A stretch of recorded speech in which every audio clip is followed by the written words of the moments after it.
1946ರ ವರ್ಷ. ಭಾರತಕ್ಕೆ ಸ್ವಾತಂತ್ರ್ಯ ಸಿಗೋಕೆ ಇನ್ನು ಕೇವಲ 1 ವರ್ಷ ಬಾಕಿ ಇತ್ತಲ್ವಾ? ಹೌದು.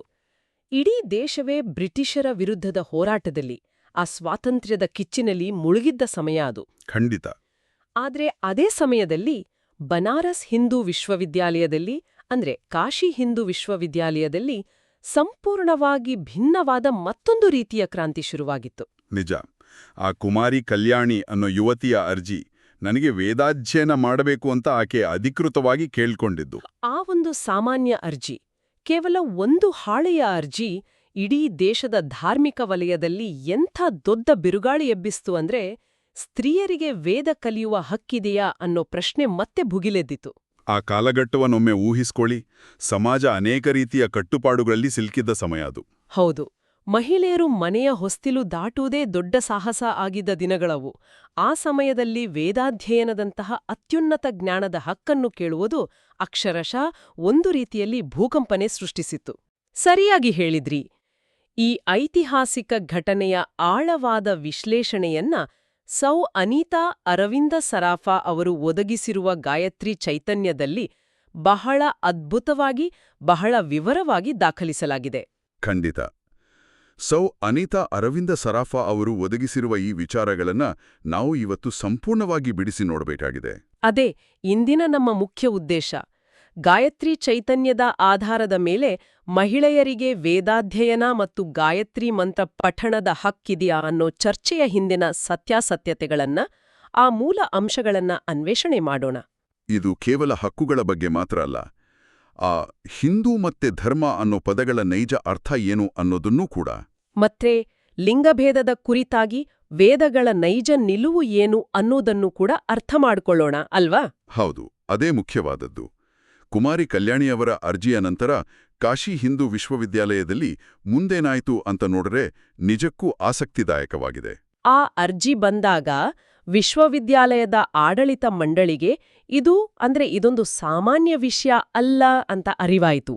ದೇಶಾದ್ಯಂತ ವಿದ್ವಾಂಸರು 2 ಬಣಗಳಾಗಿ ಒಡೆದು ಹೋಗಿದ್ರು ಗೊತ್ತಾ? ಅದೇ ಆಗಸ್ಟ್ 22, 1946ರಂದು ಪಂಡಿತ್ ಮದನ ಮೋಹನ ಮಾಲವ್ಯ ಅವರ ಅಧ್ಯಕ್ಷತೆಯಲ್ಲಿ ಒಂದು ವಿಶೇಷ ಸಮಿತಿ ರಚನೆಯಾಯಿತು. ಆ ಸಮಿತಿಯ ಮುಖ್ಯ ಕಾರ್ಯಸೂಚಿ ಏನಪ್ಪಾ ಅಂದ್ರೆ, ಸ್ತ್ರೀಯರಿಗೆ ವೇದಾಧಿಕಾರ ಹಾಗೂ ಅಗ್ನ್ಯಾಧಿಕಾರ ಇದೆಯಾ ಅನ್ನೋದರ ಬಗ್ಗೆ ಚರ್ಚೆ ಮಾಡಿ ಒಂದು ಅಂತಿಮ ನಿರ್ಣಯಕ್ಕೆ ಬರೋದಾಗಿತ್ತು. ಒಂದುಂಶ ನಾನಿಲ್ಲಿ ಸ್ವಲ್ಪ ಮಧ್ಯಪ್ರವೇಶ ಮಾಡ್ತೀನಿ. ವೇದಾಧಿಕಾರ ಅಂದ್ರೆ ವೇದಗಳನ್ನ ಕಲಿಯುವ, ಪಠಿಸುವ ಹಕ್ಕು ಅಂತ ನಮ್ಗೆಲ್ಲರಿಗೂ ಸ್ಪಷ್ಟವಾಗಿ ಅರ್ಥ ಆಗುತ್ತೆ. ಹೌದು. ಆದ್ರೆ ಈ ಅಗ್ನ್ಯಾಧಿಕಾರ ಅಂದ್ರೆ ಏನು? ವೇದಾಧ್ಯಯನದ ಜೊತೆಗೆ ಈ ಅಗ್ನ್ಯಾಧಿಕಾರದ ಪ್ರಸ್ತಾಪ ಯಾಕೆ ಬಂತು ಅಂತ ಸ್ವಲ್ಪ ವಿವರಿಸಬಹುದಾ? ಇದು ಬಹಳ ಮುಖ್ಯವಾದ ಪ್ರಶ್ನೆ. ನೋಡಿ, ವೇದಗಳ ಕಾಲದ ಪ್ರಮುಖ ಆಚರಣೆಗಳಲ್ಲಿ ಯಜ್ಞ, ಯಾಗ ಅಥವಾ ಹೋಮಗಳು ಬಹಳ ಪ್ರಮುಖವಾದವು. ಹೌದು, ಆಚರಣೆಗಳು ಮುಖ್ಯವಾಗಿತ್ತು. ಈ ಹೋಮ ಹವನಗಳನ್ನ ಸ್ವತಃ ನಿಂತು ಮಾಡುವ, ಅಗ್ನಿಯನ್ನ ಸ್ಪರ್ಶಿಸಿ ಆಹುತಿ ನೀಡುವ ಅಧಿಕಾರವನ್ನೇ ಅಗ್ನ್ಯಾಧಿಕಾರ ಅಂತ ಕರೆಯೋದು. ಓಹೋ, ಅಂದ್ರೆ ವೇದವನ್ನು ಕೇವಲ ಓದುವುದಷ್ಟೇ ಅಲ್ಲ. ಅಲ್ಲ, ಆ ವೇದ ಮಂತ್ರಗಳ ಮೂಲಕ ನಡೆಯುವ ಧಾರ್ಮಿಕ ವಿಧಿವಿಧಾನಗಳಲ್ಲಿ, ಯಜ್ಞಯಾಗಾದಿಗಳಲ್ಲಿ ಸ್ತ್ರೀಯರು ನೇರವಾಗಿ ಭಾಗವಹಿಸ್ಬೋದಾ, ಅಗ್ನಿ ಕಾರ್ಯವನ್ನ ಸ್ವತಃ ಮಾಡ್ಬೋದಾ ಅನ್ನೋದು ಅಗ್ನ್ಯಾಧಿಕಾರದ ಮೂಲ ಪ್ರಶ್ನೆ. ಅಂದ್ರೆ ಸೈದ್ಧಾಂತಿಕ ಜ್ಞಾನ ಮತ್ತೆ ಪ್ರಾಯೋಗಿಕ ಆಚರಣೆ ಎರಡರಲ್ಲೂ ಮಹಿಳೆಯರಿಗೆ ಸಮಾನ ಅವಕಾಶ ಇದೆಯಾ ಅನ್ನೋದು ಆ ಸಮಿತಿಯ ಮುಂದಿದ್ದ ಸವಾಲು. ಖಂಡಿತ. ಈ ಸಮಿತಿಯ ರಚನೆಯನ್ನ ನೋಡಿದ್ರೆ, ಇಂದಿನ ಕಾಲದಲ್ಲಿ ಸುಪ್ರೀಂ ಕೋರ್ಟ್ ಯಾವುದಾದ್ರೂ ಒಂದು ಸಂವಿಧಾನಿಕ ಬಿಕ್ಕಟ್ಟನ್ನ ಪರಿಹರಿಸಲು ವಿಶೇಷ ಸಾಂವಿಧಾನಿಕ ಪೀಠ ರಚಿಸುತ್ತೆ ಅಲ್ವಾ? ಅಷ್ಟೇ ಗಂಭೀರವಾಗಿ ಭಾಸವಾಗುತ್ತೆ. ಅರೆ ತಾನೆ. ಆ ಸಮಿತಿಯಲ್ಲಿ ಯಾವ ಆಧಾರದ ಮೇಲೆ ಚರ್ಚೆಗಳು ನಡೆದ್ವು? ವಿರೋಧಿಸುವವರ ವಾದವನ್ನ ಪಂಡಿತ್ ಮಾಲವೀಯರಂಥವರು ಹೇಗೆ ಎದುರಿಸಿದ್ರು? ಗಾಯತ್ರಿ ಚೈತನ್ಯದಲ್ಲಿ ಈ ಚರ್ಚೆಯ ಒಳನೋಟಗಳನ್ನ ಬಹಳ ಅದ್ಭುತವಾಗಿ ಕಟ್ಕೊಡ್ಲಾಗಿದೆ. ಆ ಸಮಿತಿಯಲ್ಲಿದ್ದ ವಿದ್ವಾಂಸರು ಕೇವಲ ತಮ್ಮ ವೈಯಕ್ತಿಕ ನಂಬಿಕೆಗಳ ಮೇಲೋ ಅಥವಾ ಸಮಾಜದ ರೂಢಿಗಳ ಮೇಲೋ ನಿರ್ಧಾರ ತಗೊಳ್ಳಿಲ್ಲ. ಮತ್ತೆ ಯಾವುದರ ಆಧಾರದ ಮೇಲೆ ಚರ್ಚೆ ಮಾಡಿದ್ರು? ಅವರು ನೇರವಾಗಿ ಶಾಸ್ತ್ರಗಳ ಗಂಭೀರ ವಿಚಾರಗಳನ್ನ, ಪ್ರಾಚೀನ ಗ್ರಂಥಗಳನ್ನ ಯಾವುದೇ ಪೂರ್ವಾಗ್ರಹಗಳಿಲ್ಲದೆ ಪರಿಶೀಲನೆ ಮಾಡಿದ್ರು. ನಿಜಕ್ಕೂ ಒಂದು ನಿಷ್ಪಕ್ಷಪಾತವಾದ ಹೆಜ್ಜೆ ಇದು.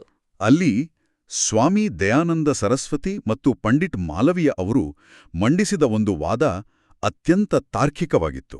ಯಾವ ವಾದ ಅದು? ಗಾಯತ್ರಿ ಮಾತೆಯು ಸಕಲ ಜನರಿಂದಲೂ ಪೂಜಿತಳಾಗಿದ್ದಾಳೆ ಅನ್ನೋ ನಿಲುವನ್ನ ಅವರು ಬಹಳ ಬಲವಾಗಿ ಸಮರ್ಥಿಸಿದ್ರು. ಜಗನ್ಮಾತೆಯೇ ಸ್ವರೂಪವಾಗಿರುವ ಗಾಯತ್ರಿಯನ್ನ ಒಲಿಸಿಕೊಳ್ಳಲು, ಆಕೆಯ ಜಪವನ್ನು ಮಾಡಲು ಸ್ವತಃ ಮಹಿಳೆಯರಿಗೆ ಅಧಿಕಾರವಿಲ್ಲ ಅಂತ ವಾದ ಮಾಡೋದು ಎಂಥ ದೊಡ್ಡ ತಾರ್ಕಿಕ ದೋಷ ಅಲ್ವಾ? ಖಂಡಿತ. ಆ ವಾದದಲ್ಲಿರುವ ತರ್ಕ ನಿಜಕ್ಕೂ ಅಸಾಧಾರಣ. ಗಾಯತ್ರಿ ಮಂತ್ರದ ದೇವತೆಯೇ ಸ್ತ್ರೀಶಕ್ತಿ, ಜ್ಞಾನವನ್ನು ಕರುಣಿಸುವ ದೇವತೆ ಹೆಣ್ಣು. ಹೌದು. ಆದರೆ ಅದೇ ಜ್ಞಾನವನ್ನ, ಅದೇ ಮಂತ್ರವನ್ನ ಸ್ತ್ರೀಯರು ಪಠಿಸಬಾರದು ಅನ್ನೋ ನಿಯಮ, ಇದು ಎಂತಹ ವಿಪರ್ಯಾಸ ಅಲ್ವಾ? ನಿಜ. ಈ ರೀತಿಯ ತಾರ್ಕಿಕ ವಾದಗಳ ಮುಂದೆ ಸಂಪ್ರದಾಯವಾದಿಗಳು ಶರ ಆಗ್ಲೇಬೇಕಾಯಿತು. ಹಾಗಾದ್ರೆ ಆ ಸಮಿತಿಯ ಅಂತಿಮ ನಿರ್ಣಯ ಏನಾಗಿತ್ತು? ಸಮಿತಿಯ ತೀರ್ಮಾನ ಅತ್ಯಂತ ಸ್ಪಷ್ಟವಾಗಿತ್ತು ಮತ್ತು ಕ್ರಾಂತಿಕಾರಕವಾಗಿತ್ತು. ಮಹಿಳೆಯರಿಗೂ ಪುರುಷರಂತೆಯೇ ವೇದಾಧಿಕಾರ ಮತ್ತು ಅಜ್ಞಾಧಿಕಾರ ಎರಡೂ ಇದೆ ಅಂತ ಅಧಿಕೃತವಾಗಿ ಘೋಷಣೆ ಮಾಡಲಾಯಿತು. ವಾವ್, ಇದು ನಿಜಕ್ಕೂ ಒಂದು ದೊಡ್ಡ ಮೈಲಿಗಲ್ಲು. ಸಮಾಜವು ಶತಮಾನಗಳಿಂದ ಕಟ್ಟಿಕೊಂಡಿದ್ದ ಕೃತಕ ನಿಯಮಗಳನ್ನ ಆ ಒಂದು ನಿರ್ಣಯ ಬೇರು ಸಹಿತ ಕಿತ್ತೊಗೆಯಿತು ಅಂತ ನೀವೇಳ್ಬೋದು. ವೇದಗಳ ಮೂಲ ಆಶಯದಲ್ಲಿ, ಜ್ಞಾನದ ಹಾದಿಯಲ್ಲಿ ಗಂಡು ಹೆಣ್ಣು ಅನ್ನೋ ತಾರತಮ್ಯವೇ ಇಲ್ಲ ಅನ್ನೋದನ್ನ ಆ ಸಮಿತಿ ಸಾಬೀತುಪಡಿಸಿತು. 1946ರಲ್ಲೇ ಇಷ್ಟೊಂದು ಸ್ಪಷ್ಟವಾದ, ಪ್ರಗತಿಪರವಾದ ನಿರ್ಣಯ ಬಂದಿದ್ರೂ ಇಂದಿಗೂ ಸಮಾಜದ ಕೆಲವು ಮೂಲೆಗಳಲ್ಲಿ ಈ ಬಗ್ಗೆ ಗೊಂದಲಗಳು, ವಿರೋಧಗಳು ಕೇಳಿ ಬರ್ತಾನೇ ಇರ್ತವೆ. ಹೌದು, ಅದು ದುರದೃಷ್ಟಕರ. ಇದಕ್ಕೆ ಕಾರಣ ಏನು ಅಂತ ಆಳವಾಗಿ ಯೋಚಿಸಿದ್ರೆ ನಮ್ಮ ಮೂಲಭೂತ ತತ್ವಗಳ ಅರ್ಥವನ್ನೇ ನಾವು ಮರ್ತಿರುವುದು ಎನಿಸುತ್ತೆ. ವೇದಾಧಿಕಾರದ ಬಗ್ಗೆ ಸರಿಯಾದ ನಿರ್ಧಾರಕ್ಕೆ ಬರಲು ಮೊದಲು ನಾವು ದಿನನಿತ್ಯ ಬಳಸುವ ಪದಗಳ ಅರ್ಥವನ್ನೇ ಅರಿಯುವುದು ಬಹಳ ಅಗತ್ಯ. ಖಂಡಿತ. ಗಾಯತ್ರಿ ಚೈತನ್ಯವು ಹಿಂದೂ ಮತ್ತು ಧರ್ಮ ಅನ್ನೋ ಪದಗಳಿಗೆ ನೀಡುವ ವ್ಯಾಖ್ಯಾನಗಳು ಈ ನಿಟ್ಟಿನಲ್ಲಿ ನಮ್ಮ ಕಣ್ಣು ತೆರೆಸ್ತವೆ ಅಲ್ವಾ? ಹೌದು. ಗಾಯತ್ರಿ ಚೈತನ್ಯದಲ್ಲಿನ ಆ ವ್ಯಾಖ್ಯಾನಗಳು ನಮ್ಮ ಆಲೋಚನಾ ಕ್ರಮವನ್ನೇ ಬದಲಾಯಿಸ್ತವೆ.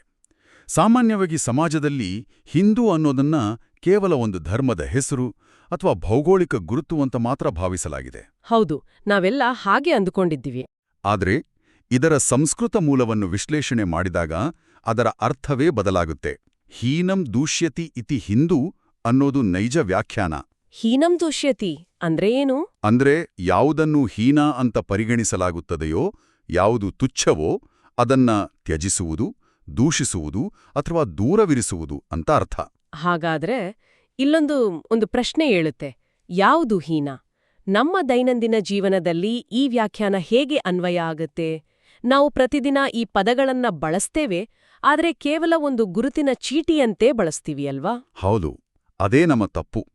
ತುಚ್ಛವಾದದ್ದನ್ನು ತ್ಯಜಿಸುವುದೇ ಹಿಂದೂ ಅನ್ನೋ ವ್ಯಾಖ್ಯಾನವನ್ನ ಅಳವಡಿಸ್ಕೊಂಡ್ರೆ ಕೀಳು ಮೇಲು ಅನ್ನೋ ಭಾವನೆಗೆ ಜಾಗವೇ ಇರೋದಿಲ್ಲ. ತಾರತಮ್ಯ ಮಾಡುವುದು, ಮಹಿಳೆಯರಿಗೆ ಜ್ಞಾನವನ್ನು ನಿರಾಕರಿಸುವುದು ಇವೆಲ್ಲವೂ ಹೀನಗುಣಗಳೇ ಅಲ್ವಾ? 100ಕ್ಕೆ 100 ಪಾಲು ಸತ್ಯ. ಮಾನವೀಯ ಮೌಲ್ಯಗಳನ್ನು ಅಳವಡಿಸಿಕೊಳ್ಳುವಾಗ ಲಿಂಗಭೇದ, ಜಾತಿಭೇದ ಮತ್ತು ಅಹಂಕಾರದಂತಹ ಹೀನಗುಣಗಳನ್ನು ಸಂಪೂರ್ಣವಾಗಿ ತ್ಯಜಿಸುವುದೇ ನಿಜವಾದ ಹಿಂದುತ್ವ. ಸರಿಯಾಗಿ ಹೇಳಿದ್ರಿ. ಈ ಗುಣಗಳನ್ನ ಯಾರು ತ್ಯಜಿಸುತ್ತಾರೋ ಅವರು ಮಾತ್ರ ಹಿಂದೂ ಅನ್ನೋ ಅರ್ಥ ಇಲ್ಲಿ ಸ್ಪಷ್ಟವಾಗುತ್ತೆ. ಇದೇ ರೀತಿ ಆ ಧರ್ಮ ಅನ್ನೋ ಪದದ ವ್ಯಾಖ್ಯಾನವನ್ನು ಗಾಯತ್ರಿ ಚೈತನ್ಯ ಬಹಳ ಆಳವಾಗಿ ಬಿಡಿಸಿಡುತ್ತೆ. ಧರ್ಮ ಅನ್ನೋ ಪದದ ಬಗ್ಗೆ ಏನು ಹೇಳುತ್ತೆ? ಧಾರಯತೀತಿ ಧರ್ಮಃ ಅಂತ. ಅಂದ್ರೆ ಬ್ರಹ್ಮಾಂಡದಲ್ಲಿರುವ ಸರ್ವಸ್ವವನ್ನು ಧಾರಣೆ ಮಾಡಿ ಅವುಗಳ ಮೂಲ ಅಸ್ತಿತ್ವವನ್ನು ಪೋಷಿಸುವುದು ಅಂತ. ಯಾವುದು ಸಮಾಜವನ್ನು ಒಗ್ಗೂಡಿಸುತ್ತದೆಯೋ, ಯಾವುದು ಜೀವಸಂಕುಲವನ್ನು ಬೆಂಬಲಿಸಿ ಮೇಲಕ್ಕೆತ್ತುತ್ತದೆಯೋ ಅದೇ ಧರ್ಮ. ಇದನ್ನ ಒಂದು ಆಧುನಿಕ ಉಪಮೆಯ ಮೂಲಕ ಅರ್ಥ ಮಾಡ್ಕೊಳ್ಳೋಣ. ಒಂದು ದೇಶದ ಆರ್ಥಿಕ ಅಥವಾ ಬೌದ್ಧಿಕ ವ್ಯವಸ್ಥೆಯನ್ನ ಒಂದು ಬೃಹತ್ ಕಂಪ್ಯೂಟರ್ ನೆಟ್ವರ್ಕ್ ಅಂತ ಭಾವಿಸೋಣ. ಸರಿ. ಆ ವ್ಯವಸ್ಥೆಯಲ್ಲಿರುವ ಅರ್ಧದಷ್ಟು ಪ್ರೊಸೆಸರ್ಗಳನ್ನ, ಅಂದ್ರೆ ಸಮಾಜದ ಅರ್ಧದಷ್ಟಿರುವ ಮಹಿಳಾ ಸಮೂಹವನ್ನ ಕೇವಲ ಅವರು ಮಹಿಳೆಯರು ಅನ್ನೋ ಕಾರಣಕ್ಕೆ ಸ್ವಿಚ್ ಆಫ್ ಮಾಡಿಟ್ರೆ ಆ ವ್ಯವಸ್ಥೆ ತನ್ನ ಸಂಪೂರ್ಣ ಸಾಮರ್ಥ್ಯದಲ್ಲಿ ಕೆಲಸ ಮಾಡಲು ಸಾಧ್ಯವೇ? ಖಂಡಿತ ಇಲ್ಲ, ಅದು ಸಾಧ್ಯನೇ ಇಲ್ಲ. ಸಮಾಜವನ್ನು ದುರ್ಬಲಗೊಳಿಸುವ ಇಂತಹ ತಾರತಮ್ಯದ ಆಚರಣೆಗಳು ಧಾರಣೆ ಮಾಡೋದಿಲ್ಲ, ಬದಲಾಗಿ ನಾಶ ಮಾಡುತ್ತವೆ. ಹೀಗಿರುವಾಗ ತಾರತಮ್ಯ ಮಾಡುವುದು ಧರ್ಮ ಆಗೋಕೆ ಹೇಗೆ ಸಾಧ್ಯ? ಆ ಉಪಮೆ ಈ ಪರಿಸ್ಥಿತಿಗೆ ಕನ್ನಡಿ ಹಿಡಿದಂತಿದೆ. ಗಾಯತ್ರಿ ಚೈತನ್ಯವೂ ಇದನ್ನೇ ಪ್ರತಿಪಾದಿಸುತ್ತೆ. ಹಿಂದೂ ಧರ್ಮ ಅಂದ್ರೆ ಕೇವಲ ಕೆಲವು ಆಚರಣೆಗಳ, ಪೂಜಾ ವಿಧಿವಿಧಾನಗಳ ಮೊತ್ತ ಅಲ್ಲ. ನಿಜ. ಹೀನಗುಣಗಳನ್ನು ತ್ಯಜಿಸಿ ಮಾನವೀಯ ಮೌಲ್ಯಗಳನ್ನು ಧಾರಣೆ ಮಾಡಿಕೊಂಡು ಜೀವನ ಸಾಗಿಸುವುದು. ಯಾರಾದರೂ ತಾರತಮ್ಯ ಮಾಡ್ತಾ ಒಬ್ಬರನ್ನು ಮತ್ತೊಬ್ಬರಿಗಿಂತ ಕೀಳಾಗಿ ಕಾಣುತ್ತಾ ಜ್ಞಾನದ ಹಕ್ಕನ್ನು ನಿರಾಕರಿಸ್ತಾ ಇದ್ದಾರೆ ಅಂದ್ರೆ ಅವರು ಮೂಲಭೂತವಾಗಿ ಧರ್ಮದ ಹಾದಿಯಲ್ಲೇ ಇಲ್ಲ ಅಂತ ಅರ್ಥ. ಈ ವಿಸ್ತೃತವಾದ ವ್ಯಾಖ್ಯಾನಗಳನ್ನ ನೋಡಿದಾಗ ಒಂದು ಅಚ್ಚರಿಯ ಸಂಗತಿ ನಮ್ಮೆದುರು ನಿಲ್ಲುತ್ತೆ. ಇಷ್ಟೊಂದು ಸ್ಪಷ್ಟವಾದ ಸಮಾನತೆಯ ವ್ಯಾಖ್ಯಾನಗಳಿದ್ರೂ, ಶಾಸ್ತ್ರಗಳು ಇಷ್ಟೊಂದು ಮುಕ್ತವಾಗಿದ್ರೂ, ವಾಸ್ತವದಲ್ಲಿ ಕೆಲವು ಕಡೆ ಈ ಗೊಂದಲವೇಕೆ ಇಂದಿಗೂ ಜೀವಂತವಾಗಿದೆ. ಅದೇ ಒಂದು ದೊಡ್ಡ ವಿಪರ್ಯಾಸ. ಅದರಲ್ಲೂ ಗಾಯತ್ರಿ ಚೈತನ್ಯದಲ್ಲಿ ಉಲ್ಲೇಖಿಸಿರುವಂತೆ ದಕ್ಷಿಣ ಭಾರತದ ವಿಪರ್ಯಾಸದ ಬಗ್ಗೆ ನಾವು ಚರ್ಚಿಸಲೇಬೇಕಾಗಿದೆ. ದಕ್ಷಿಣ ಭಾರತವು ಜ್ಞಾನ, ಭಕ್ತಿ ಮತ್ತು ತತ್ವಜ್ಞಾನದ ತವರೂರು ಅಂತ ಕರೆಯಲ್ಪಡುತ್ತೆ. ಹೌದು, ಶಂಕರರು, ರಾಮಾನುಜರು ಮತ್ತು ಮಧ್ವರರಂತಹ ಮಹಾನ್ ಆಚಾರ್ಯರು ಜನ್ಮ ತಳೆದ ಪುಣ್ಯಭೂಮಿ ಇದು. ಇಷ್ಟೊಂದು ಜ್ಞಾನವಂತ ಸಾಧಕರಿರುವ, ಆಳವಾದ ತತ್ವಜ್ಞಾನದ ಬೇರುಗಳಿರುವ ಈ ನೆಲದಲ್ಲೇ ಮಹಿಳೆಯರ ವೇದಾಧಿಕಾರದ ಪ್ರಶ್ನೆ ಇನ್ನೂ ಗೊಂದಲವಾಗಿ ಉಳಿದಿರುವುದು, ವಿರೋಧವನ್ನು ಎದುರಿಸುತ್ತಿರುವುದು ನಿಜಕ್ಕೂ ವಿಪರ್ಯಾಸ ಅಲ್ವಾ? ಇದರ ಹಿಂದೆ ಬೇರೇನಾದ್ರೂ ಸಾಮಾಜಿಕ ಕಾರಣಗಳಿದ್ವಾ? ಈ ವಿಪರ್ಯಾಸದ ವಿಶ್ಲೇಷಣೆಯು ನಮಗೆ ಸಮಾಜದ ಮನೋವಿಜ್ಞಾನವನ್ನ ಅರ್ಥಮಾಡಿಸುತ್ತೆ. ನೋಡಿ, ವೇದಗಳಲ್ಲಿ ಯಾವುದೇ ಜಾತಿ ಅಥವಾ ಲಿಂಗಭೇದವಿಲ್ಲ ಅನ್ನೋದು ಅಕಟವಾದದು, ನಿರ್ವಿವಾದವಾದ ಸತ್ಯ. ಹೌದು, ವೇದಗಳಲ್ಲಿ ಆ ತಾರತಮ್ಯ ಇಲ್ಲ. ಆದರೆ ಆಚರಣೆಯಲ್ಲಿ ಆ ಭೇದವನ್ನು ತರಲಾಯಿತು. ಯಾಕೆಂದ್ರೆ ಜ್ಞಾನವು ಒಂದು ಶಕ್ತಿ. ಆ ಶಕ್ತಿಯನ್ನ ಕೆಲವು ವರ್ಗಗಳು ಮಾತ್ರ ತಮ್ಮ ಹಿಡಿತದಲ್ಲಿಟ್ಕೊಳ್ಳಲು, ಸಮಾಜದ ಮೇಲೆ ನಿಯಂತ್ರಣ ಸಾಧಿಸಲು ಮಾಡಿದ ತಂತ್ರವಿದು. ಇದೊಂದು ಉದ್ದೇಶಪೂರ್ವಕ ತಂತ್ರ. ಖಂಡಿತ. ಗಾಯತ್ರಿ ಚೈತನ್ಯವು ಇದನ್ನ ಅತ್ಯಂತ ನಿಷ್ಠುರವಾಗಿ ಹೇಳುತ್ತೆ.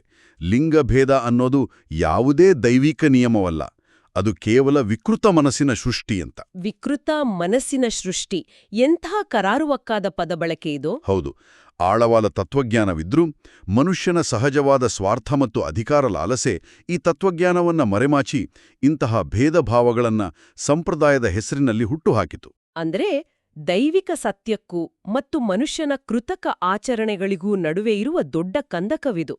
ಮೂಲ ಗ್ರಂಥಗಳಲ್ಲಿ ಲಿಂಗಭೇದವಿಲ್ಲದಿದ್ದರೂ ಇದೇ ಅಂತ ನಂಬಿಸಿ ಅದನ್ನೇ ನೂರಾರು ವರ್ಷಗಳಿಂದ ಒಂದು ಪವಿತ್ರ ನಿಯಮದಂತೆ ಸಮಾಜದ ಮೇಲೆ ಹೇರುತ್ತಾ ಬಂದಿರುವುದು ನಿಜಕ್ಕೂ ಅಮಾನವೀಯ. ಸರಿಯಾಗಿ ಹೇಳಿದ್ರಿ. ಅನಿತಾ ಅರವಿಂದ ಸರಾಫಾ ಅವರು ಒದಗಿಸಿರುವ ವಿಚಾರಗಳು ಸಮಾಜದ ಈ ಅಮಾನವೀಯ ಮುಖವನ್ನ ಪ್ರಶ್ನಿಸುವ ಧೈರ್ಯವನ್ನ ನೀಡುತ್ತವೆ.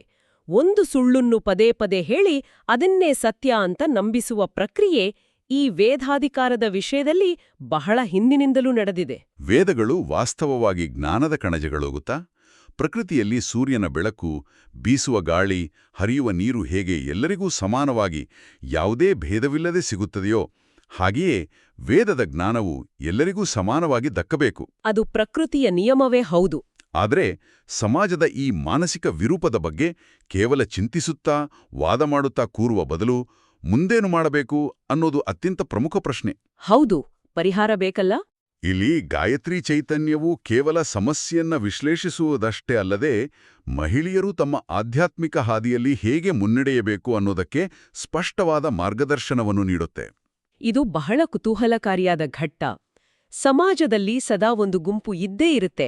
ಅವರು ಹಳೆಯ ವಿಚಾರವನ್ನೇ, ಸಂಪ್ರದಾಯದ ಹೆಸರನ್ನೇ ಕೆದಕಿ ಸ್ತ್ರೀಯರು ಗಾಯತ್ರಿ ಜಪ ಮಾಡಕೂಡದು, ವೇದಾಧ್ಯಯನ ಮಾಡಕೂಡದು ಅಂತ ಕೂಗಾಡುತ್ತಲೇ ಇರುತ್ತಾರೆ. ಹೌದು, ಅವರೆಂದೂ ಬದಲಾಗಲ್ಲ. ಇಂತಹ ಹಠಮಾರಿಗಳಿಗೆ ಅವರ ಮನಸ್ಥಿತಿಗೆ ನಾವು ಹೇಗೆ ಉತ್ತರಿಸಬೇಕು? ಗಾಯತ್ರಿ ಚೈತನ್ಯದಲ್ಲಿ ಈ ಪರಿಸ್ಥಿತಿಯನ್ನ ವಿವರಿಸಲು ಬಳಸಲಾದ ಒಂದು ವಾಕ್ಯ ನಿಜಕ್ಕೂ ಅದ್ಭುತವಾಗಿದೆ. ಆ ವಾಕ್ಯವು ನಮಗೆ ಒಂದು ವಾಸ್ತವದ ಅರಿವನ್ನ ಮೂಡಿಸುತ್ತೆ. ಸ್ತ್ರೀಯರು ಗಾಯತ್ರಿ ಜಪ ಮತ್ತು ವೇದಾಧ್ಯಯನ ಮಾಡಕೂಡದು ಅಂತ ಕೂಗಾಡುವವರ ಮೂರ್ಖತನವನ್ನ ದೇವತೆಗಳಾದ ಆ ತ್ರಿಮೂರ್ತಿಗಳಿಂದಲೂ, ಅಂದರೆ ಸ್ವತಃ ಹರಿ, ಹರ ಮತ್ತು ಬ್ರಹ್ಮನಿಂದಲೂ ದೂರ ಮಾಡಲು ಸಾಧ್ಯವಿಲ್ಲ ಅಂತ ಅಲ್ಲಿ ಉಲ್ಲೇಖಿಸಲಾಗಿದೆ. ಅಂದ್ರೆ ಬ್ರಹ್ಮಾಂಡವನ್ನ ಸೃಷ್ಟಿ ಮಾಡುವ ಬ್ರಹ್ಮ, ಜಗತ್ತನ್ನ ಪಾಲಿಸುವ ಹರಿ ಮತ್ತು ಲಯ ಮಾಡುವ ಶಿವ, ಇಡೀ ಬ್ರಹ್ಮಾಂಡವನ್ನೇ ನಿಯಂತ್ರಿಸುವ ಈ ಮೂವರಿಂದಲೂ ಇವರ ಮೂರ್ಖತನವನ್ನ ಬಿಡಿಸಲು ಸಾಧ್ಯವಿಲ್ಲ ಅಂದ್ರೆ ಇನ್ನು ಸಾಮಾನ್ಯರಾದ ನಾವ್ಯಾವ್ ಲೆಕ್ಕ ಅಲ್ವಾ? ಅದೇ ತಾನೆ. ಇವರ ಹಠವನ್ನ ಸರಿಪಡಿಸಲು ಪ್ರಯತ್ನಿಸ್ತಾ ಇವರೊಂದಿಗೆ ವಾದ ಮಾಡಿ ನಮ್ಮ ಅಮೂಲ್ಯ ಸಮಯವನ್ನ ವ್ಯರ್ಥ ಮಾಡೋದ್ರಲ್ಲಿ ಯಾವುದೇ ಅರ್ಥವಿಲ್ಲ ಅನ್ನೋದು ಇಲ್ಲಿರುವ ಅತಿ ದೊಡ್ಡ ಪಾಠ. ಆ ಮಾತು 100% ಸತ್ಯ. ಗಾಯತ್ರಿ ಚೈತನ್ಯದಲ್ಲಿನ ಈ ದೃಢವಾದ ನಿಲುವಿನ ಹಿಂದೆ ಒಂದು ಪ್ರಬಲವಾದ ಸಂದೇಶವಿದೆ. ಏನು ಆ ಸಂದೇಶ? ಬುದ್ಧಿಭ್ರಷ್ಟರಾದ ಇಂತಹ ವ್ಯಕ್ತಿಗಳನ್ನ ನಿರ್ಲಕ್ಷಿಸುವುದೇ ಸೂಕ್ತ. ಮಹಿಳೆಯರು ಯಾರದ್ದೋ ಅನುಮತಿಗಾಗಿ ಕಾಯುವ ಅಗತ್ಯವಿಲ್ಲ. ಖಂಡಿತ. ತಮ್ಮ ಆತ್ಮಕಲ್ಯಾಣಕ್ಕಾಗಿ, ಆಧ್ಯಾತ್ಮಿಕ ಉನ್ನತಿಗಾಗಿ ಗಾಯತ್ರಿ ಮಂತ್ರ ಸಾಧನೆಯಲ್ಲಿ ನೇರವಾಗಿ ತೊಡಗಿಕೊಳ್ಳುವುದೇ ವಿವೇಕಯುಕ್ತ ಮಾರ್ಗ. ಹಕ್ಕುಗಳನ್ನ ಯಾರೋ ನೀಡಬೇಕಾಗಿಲ್ಲ. ಆ ಹಕ್ಕನ್ನ ವೇದಗಳೇ ಈಗಾಗ್ಲೇ ನೀಡಿವೆ. ನಿಜ. ನಾವು ಮಾಡಬೇಕಾಗಿರುವುದು ಕೇವಲ ಆ ಹಕ್ಕನ್ನ ಚಲಾಯಿಸುವುದು ಮಾತ್ರ. ಇದು ನಿಜವಾದ ಅರ್ಥದಲ್ಲಿ ಆಧ್ಯಾತ್ಮಿಕ ಸ್ವಾತಂತ್ರ್ಯ. ವೇದಗಳು ಏನನ್ನು ಹೇಳ್ತವೆ ಅನ್ನೋದರ ಮೂಲ ತತ್ವವನ್ನು ನಾವು ಗಮನಿಸಿದ್ರೆ ಅದರ ಆಶಯ ಎಷ್ಟೊಂದು ವಿಶಾಲವಾಗಿದೆ ಅಂತ ತಿಳಿಯುತ್ತೆ. ಮನುಷ್ಯರಲ್ಲಿ ಭೇದವಿಲ್ಲ, ಎಲ್ಲರೂ ಒಗ್ಗೂಡಿಯೇ ನಿಮ್ಮ ಏಳಿಗೆಯನ್ನ ಸಾಧಿಸಿಕೊಳ್ಳಿ. ಹೌದು, ವೇದಗಳ ಸಂದೇಶ ಅದೇ. ವೇದದ ಈ ಸಾಲು ಕೇವಲ ಒಂದು ವಾಕ್ಯವಲ್ಲ, ಇದು ಇಡೀ ವೇದಗಳ ಸಾರಾಂಶ. ಜ್ಞಾನದ ಅಂತಿಮ ಉದ್ದೇಶ ಮನುಷ್ಯಕುಲವನ್ನ ಒಡೆಯುವುದಲ್ಲ, ಬದಲಾಗಿ ಎಲ್ಲರನ್ನೂ ಒಗ್ಗೂಡಿಸಿ ಎಲ್ಲರ ವಿಕಾಸವನ್ನ ಸಾಧಿಸುವುದು. ವೇದವಾಕ್ಯದ ಈ ವಿಶಾಲ ದೃಷ್ಟಿಕೋನವನ್ನ ಇಂದಿನ ಸಮಾಜ ಅರ್ಥ ಮಾಡಿಕೊಂಡ್ರೆ ನಮ್ಮ ಅನೇಕ ಸಂಘರ್ಷಗಳಿಗೆ ಪರಿಹಾರ ಸಿಗುತ್ತೆ. ಎಲ್ಲರೂ ಒಗ್ಗೂಡಿ ಏಳಿಗೆ ಸಾಧಿಸಿ ಅನ್ನೋದು ಕೇವಲ ಆಧ್ಯಾತ್ಮಿಕ ಮಟ್ಟದಲ್ಲಿ ಪಠಿಸುವ ಮಂತ್ರವಾಗಬಾರದು. ಅದು ನಮ್ಮ ಜೀವನ ವಿಧಾನ ಆಗ್ಬೇಕು. ಹೌದು, ಅದು ಸಾಮಾಜಿಕ, ಶೈಕ್ಷಣಿಕ ಹಾಗೂ ಬೌದ್ಧಿಕ ಮಟ್ಟದಲ್ಲೂ ಅನ್ವಯವಾಗುವ ಜೀವನ ವಿಧಾನವಾಗಬೇಕು. ಹೆಣ್ಣು ಜ್ಞಾನವಂತಳಾದ್ರೆ ಅವಳು ಇಡೀ ಸಮಾಜವನ್ನ ಜ್ಞಾನದತ್ತ ಕೊಂಡೊಯ್ತಾಳೆ. ನಿಜ. ಹಾಗಾಗಿ ಮಹಿಳೆಯರಿಗೆ ವೇದಾಧಿಕಾರವನ್ನ ನಿರಾಕರಿಸುವುದು ಎಂದ್ರೆ ಸಮಾಜದ ಸ್ವಂತ ಬೆಳವಣಿಗೆಗೆ ನಾವೇ ತಡೆಗೋಡೆ ನಿರ್ಮಿಸಿಕೊಂಡಂತೆ. 1946ರ ಆಗಸ್ಟ್ 22ರಂದು ಪಂಡಿತ್ ಮದನ ಮೋಹನ ಮಾಲವೀಯರ ಸಮಿತಿಯು ತೆಗೆದುಕೊಂಡ ನಿರ್ಣಯವು ಇದೇ ದೂರದೃಷ್ಟಿಯನ್ನ, ಇದೇ ತಾರ್ಕಿಕ ಆಧಾರವನ್ನ ಹೊಂದಿತ್ತು. ಇಡೀ ಚರ್ಚೆಯ ಸಾರಾಂಶವನ್ನ ನಾವು ಒಮ್ಮೆ ಹಿಂತಿರುಗಿ ನೋಡಿದ್ರೆ ಇಂದು ನಾವು ಸಾಗಿದ ಈ ಅನ್ವೇಷಣೆಯ ಹಾದಿ ಅತ್ಯಂತ ಮೌಲ್ಯಯುತವಾಗಿದೆ ಎನಿಸುತ್ತೆ. ಖಂಡಿತ. ಕುಮಾರಿ ಕಲ್ಯಾಣಿಯವರ ಒಂದು ದಿಟ್ಟ ಹೆಜ್ಜೆಯಿಂದ ಶುರುವಾದ ಈ ಚರ್ಚೆ ಇಂದು ನಮ್ಮ ಸಮಾಜದ ಹಲವು ತಪ್ಪು ಕಲ್ಪನೆಗಳನ್ನ ಒಡೆದುಹಾಕಿದೆ. ಸೌ ಅನಿತಾ ಅರವಿಂದ ಸರಾಫಾ ಅವರು ಒದಗಿಸಿರುವ ಗಾಯತ್ರಿ ಚೈತನ್ಯವು ಕೇವಲ ಒಂದು ಐತಿಹಾಸಿಕ ಘಟನೆಗಳ ದಾಖಲೆಯಲ್ಲ, ಬದಲಾಗಿ ಅದು ನಮ್ಮ ಆಲೋಚನಾ ಕ್ರಮವನ್ನ ಶುದ್ಧೀಕರಿಸುವ ಒಂದು ಪ್ರಬಲವಾದ ಮಾರ್ಗದರ್ಶಿಯಾಗಿದೆ. ಹೌದು, ಮಾರ್ಗದರ್ಶಿ ಅನ್ನೋದು ಸರಿಯಾದ ಪದ. ಹಿಂದೂ ಧರ್ಮದ ನೈಜ ಅರ್ಥವೇನು, ಯಾವುದು ಹೀನವೋ, ಯಾವುದು ವಿಭಜಿಸುತ್ತದೆಯೋ, ಯಾವುದು ತಾರತಮ್ಯ ಮಾಡುತ್ತದೆಯೋ ಅದನ್ನ ತ್ಯಜಿಸುವುದೇ ನಿಜವಾದ ಧರ್ಮ ಅನ್ನೋದನ್ನ ಸ್ಪಷ್ಟಪಡಿಸಿದೆ. ಹಾಗೆಯೇ ಲಿಂಗಭೇದದ ಬಗ್ಗೆಯೂ. ಹೌದು, ಭೇದಭಾವವು ಎಂದಿಗೂ ವೇದಗಳ ಸೃಷ್ಟಿಯಲ್ಲ, ಅದು ಕೇವಲ ಮಾನವನ ವಿಕೃತ ಮನಸ್ಸಿನ ಅಮಾನವೀಯತೆಯ ದ್ಯೋತಕ ಅನ್ನೋದನ್ನು ತರ್ಕಬದ್ಧವಾಗಿ ಸಾಬೀತುಪಡಿಸಿದೆ. ಅಂತಿಮವಾಗಿ ಮಹಿಳೆಯರು ತಮ್ಮ ಸ್ವತಂತ್ರ ಆಧ್ಯಾತ್ಮಿಕ ಹಕ್ಕನ್ನ ಚಲಾಯಿಸಲು ಯಾರಿಗೂ ಹೆದರುವ ಅವಶ್ಯಕತೆಯಿಲ್ಲ, ಸಮಾಜದ ಒಪ್ಪಿಗೆ ಕೇಳುವ ಅವಶ್ಯಕತೆಯಿಲ್ಲ ಅನ್ನೋ ಬಲವಾದ ಪ್ರೇರಣಾದಾಯಕ ಸಂದೇಶವನ್ನ ಈ ಚರ್ಚೆ ನೀಡಿದೆ. ನಿಜ, ಯಾರಿಗೂ ಹೆದರುವ ಅವಶ್ಯಕತೆಯಿಲ್ಲ.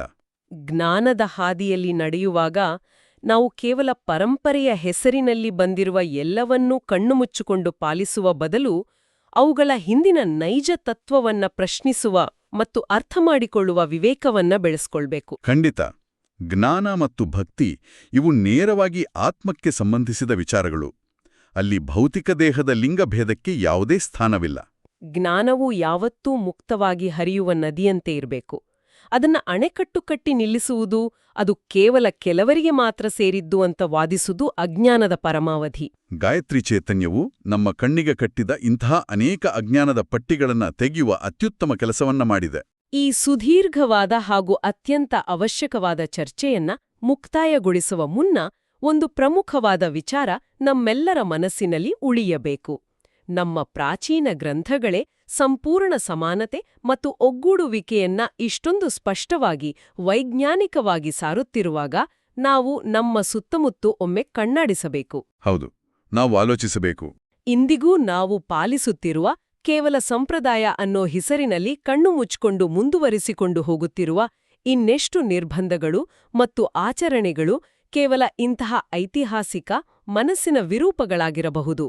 ಜ್ಞಾನದ ಹಾದಿಯಲ್ಲಿಲ್ಲದ, ಆದರೆ ನಾವೇ ಕಲ್ಪಿಸಿಕೊಂಡು ಕಟ್ಟಿಕೊಂಡಿರುವ ಇನ್ನೆಷ್ಟು ಕೃತಕ ಗೋಡೆಗಳನ್ನ ನಾವಿನ್ನೂ ನಂಬುತ್ತಿದ್ದೇವೆ. ಆ ಗೋಡೆಗಳನ್ನ ಒಡೆದು ಹಾಕುವ ಸಮಯ ಈಗ ಬಂದಿದೆ. ಹೌದು, ಖಂಡಿತ. ನಾವೆಲ್ಲರೂ ಈ ಬಗ್ಗೆ ಒಮ್ಮೆ ಆಳವಾಗಿ ಆತ್ಮಾವಲೋಕನ ಮಾಡಿಕೊಳ್ಳಬೇಕಲ್ವೇ?